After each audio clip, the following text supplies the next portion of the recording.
Tšau! Umbes paar nädalat tagasi või nädal sain ma Maybellinist kirja, et nad tahaksid, et ma testiksin nende jumestuskreeme. Ja ma võtsin loomulikult selle pakkumise vastu, sest et mis mul saab selle vastu olla, sest mulle meeldib, arvatavasti ma tohin ja ma kavatsengi olla selles videos väga aus. Ehk siis see, mis mulle ei meeldi, see mulle ei meeldi ja mis mulle meeldib, see meeldib. Ma testisin kokku 1, 2, 3, 4, 5, 6, 7 jumestuskreemi. Nad peaksid kõik olema minu naha tooni järgi. Ma ise küll ei saanud neid valida, aga ma sain öelda, et milline mu nahk on ja et mis toonid nad võiksid mulle saata. Testimist ma alustasin siis enda arust nagu kõige vähem katvamast ja liikudes kõige katvama poole. Testimise käigus avasin ma tegelikult, et natukene võib-olla ei ole päris täpselt nii, aga ühesõnaga ma alustan. Kõige esimesena ma proovisin siis kreemi Dream Fresh. Minu toon on light medium ja see Dream Fresh lubab põhimõtteliselt ta peakski olema nagu kreem ja jumestuskreem ja päevakreem ühes. Õlivaba koostis, ei tohiks jätta nahka rasuseks, silub ja annab värske tunde. Mina vajaksin siia peale kindlasti puuderdamist, sest minu nahk siiski jäi läikima. Ta ei kuivanud matiks. Ehk siis minu nahale see ei sobi. Sest et mul on kindlasti vaja, et see kuivaks mu nahal matiks ja kuna mul on hästi palju punne, siis see ka ei olnud minu nahal piisavalt kattev. Other than that, inimesele, kellel on ideaalne nahk, kellel pole vaja väga midagi katta, on see ideaalne sellepärast, et siis ei ole nagu väga, annab lihtsalt natukene nagu tooni. Mis mulle võib-olla veel ei meeldinud, et ta oli natukene nagu hallika alatooniga, et mulle meeldib rohkem, kui olen nagu kollakam. Järgmiseks liikusin edasi Dream Pure BB Creami juurde, mis on siis mõeldud rasusele nahale. Minu toon oli medium. See kreem lubab anda tervet säravat jume. Siin on salitsüülhape sees ja peaks kõik iluvead parandama, visktrikke vastast nagu vistrikud lisab klaari jume ja põhimõtteliselt peaks ka rahustava toimega olema. Jällegi selle toon ei olnud mu lemmikum, sest ta oli kuidagi siuke nagu hallikas. Kattis küll päris hästi, kuid jäi ikkagi läikima, ma peaksin peale puuderdama.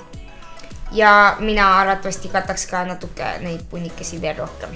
Kuigi, kes tahab niimoodi nagu et nahk oleks ikka nahk, ehk olekski võib-olla paar iluviga naha, aga lihtsalt kuidagi nagu ühtlustada naha jumet, siis see on täitsa hea. Järgmine, mida ma proovisin, oli Antifinitone. Päriselt või? Ma ei oska lugeda.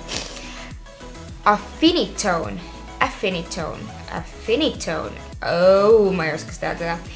Tone on Tone Unifying Foundation Cream for all skin types. Põhimõtteliselt see on nagu niisutav Tender Moisturizing Formula. Ultra Natural Tone on Tone Shades. Ta on nagu ka mingi siuke, ma arvan, hästi niisutav, hästi loomulik jumestuskreem, mida oli ka näha, sest et ta väga ei katnud ja ta lihtsalt nagu andis siukest glow'd ja sära, ehk siis see on, ma arvan, ideaalne nendele inimestele, kellel jälle on hea nahk, lihtsalt tahavad natukene võib-olla lisada mingit sära nahale ja kelle nahk vajab niisutust. Toonilt oli see minule suht okei, isegi natuke võib-olla hele, aga ta on liiga niisutav, liiga vähe kattev minu jaoks ja pole nagu mulle. Aga kui mul oleks ideaalne nahk, siis see oleks, ma arvan, päris hea, sest et ta tõesti niisutas. Järgmisena katsetasin ma Dream Satin Liquid. jumestuskreemi, mis peaks olema siis nagu sotiinse ehk siis siukse nagu pehme lõpptulemusega ja poorid peaks kõik kenasti ära täitma. Minu toon on 21 nude. Sellel eelmisel oli minu toon 24 golden beige. See on siis 21 nude. Ja toon oli natuke hele. Samas hea kollakas, mis mulle väga meeldis selle juures. Peaksin peale puuderdama, ei kuiva matiks minu nahal, kattis päris hästi ja ütleme nii, et mulle see täitsa meeldis. Ei saa kurta. Järgmine on siis Dream Matte Mousse, minu toon 21 nude jällegi. See meeldis mulle väga. Tõesti väga. Ma kandsin seda peale näppudega, sest see tundus nagu kõige loogilisem ja ta on tõesti matt. Teda on nagu mõnus peale kanda, sest ta on tõesti siuke nagu hea. Ja minu nahal sobis see kõige rohkem sellele, ma ei peaks vist isegi peale puuderdama ja ta kattis väga hästi. Ja toon oli ka siuke mõnus, kollakas, hea. Järgmiseks proovisin ma Fit Me'd toonis 250. Toon ideaalne, väga meeldis. Aga Fit Me jumestuskreemid ma olen varem ka neid kasutanud. Nad on liiga nagu rasvased või vajavad peale puuderdamist.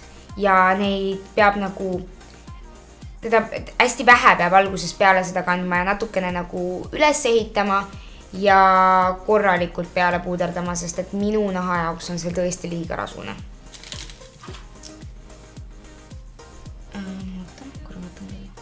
Minu naha jaoks on see tõesti liiga rasune. Aga üleüldiselt mulle tundubki, et Maybellini jumestuskreemidega on see, et nad on nagu pigem mõeldud nagu kuivale nahale. Või siis tõesti, et nii, et sa puuderdad ikkagi peale. Last but not least oli siis Maybelline Superstay Better Skin Flawless Finish Foundation. Minu toon 040 Fawn. See peaks siis kuivama ka matiks, katma hästi tugevalt. Aga toon on liiga roosakas või liiga roosakas hallikas. Mina nagu tooni fänn eriti polnud. Kattis väga hästi. Aga ma siiski peaksin peale puuderdama vähemalt mingitesse kohtadesse, et niimoodi päris ma ei saa, et ma üldse ei puuderda. Et täiesti matiks see minu arust ei kuiva. Vot. Kui nüüd võtta kõik need jumestuskreemid, mul on neid paljusid, ma ei saa neid vist kõik kätte võtta, siis nendest minu jaoks võitjaks osutus siis Dream Matte Mousse kindlasti ja teisele kohale jäi Fit Me just kindlalt tooni pärast, sest tooni mõistes meeldis mulle Fit Me toon kõige rohkem ja sobis mulle kõige rohkem, aga nagu üleüldse katvuse ja tunde mõttes oli tõesti see Dream Matte Mousse kõige ideaalsem. Nii, ühesõnaga ma pole küll eriline jumestuskreemi kasutaja, aga võib-olla seda tõesti kasutaksin, kui nagu tekiks vajadust. Ma tahaks nüüd, et te kirjutaksite mulle kindlasti kommentaaridesse, mida teie nendest arvate, kas teie olete midagi nendest kasutanud ja milline teile kõige rohkem meeldib. Ja kindlasti andke mulle thumbs up, kui teile see video meeldis ja kirjutage kommentaaridesse, mis te üleüldiselt sellest videost arvasite ja kas te tahate, et ma teeksin võib-olla mingite muude asjadega ka sarnaseid videosid ja rohkem vist pole midagi. Näeme järgmises videos. Ciao!